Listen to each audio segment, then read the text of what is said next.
New York, AP, a New York judge has upheld an order preventing the New York Times from publishing documents between conservative group Project Veritas and its lawyer and ruled that the newspaper must immediately relinquish confidential legal memos it obtained.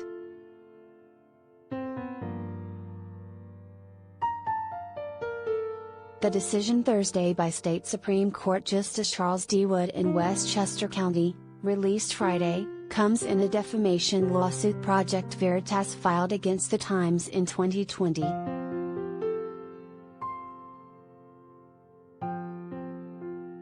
Months after the lawsuit was filed, the newspaper reported that the U.S. Justice Department was investigating Project Veritas in connection with the theft of a diary belonging to Ashley Biden, the president's daughter. In that story, the Times quoted the memos, leading Project Veritas to accuse the newspaper of violating attorney-client privilege.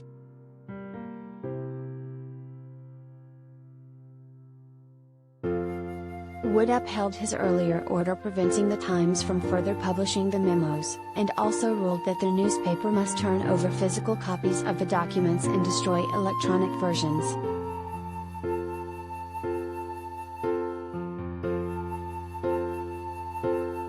The newspaper reported it would appeal the ruling and seek a stay in the meantime. Publisher A.G. Sulzberger decried the ruling as an attack of press freedoms and alarming for anyone concerned about the dangers of government overreach into what the public can and cannot know. He also said it risked exposing sources.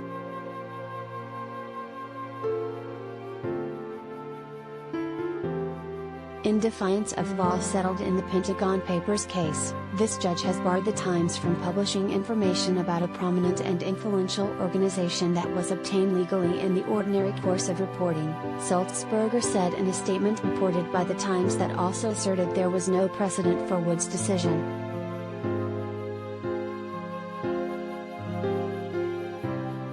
Project Veritas builds itself as a watchdog, often of media. It's known for using hidden cameras and hiding identities to try to ensnare journalists in embarrassing conversations and to reveal supposed liberal bias.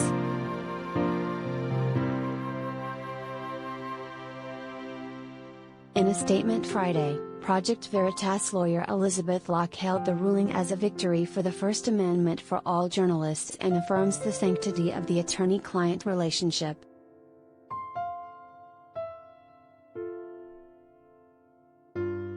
The New York Times has long forgotten the meaning of the journalism it claims to espouse, and has instead become a vehicle for the prosecution of a partisan political agenda, Locke said. Today's ruling affirms that the New York Times' behavior was irregular and outside the boundaries of law.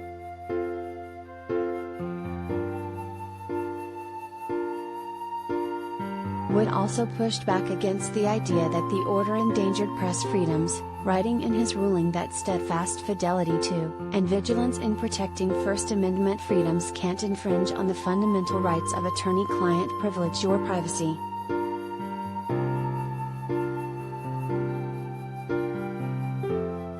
He wrote that while aspects of Project Veritas, including its journalistic methods, may be of public interest, its attorney-client communications are not.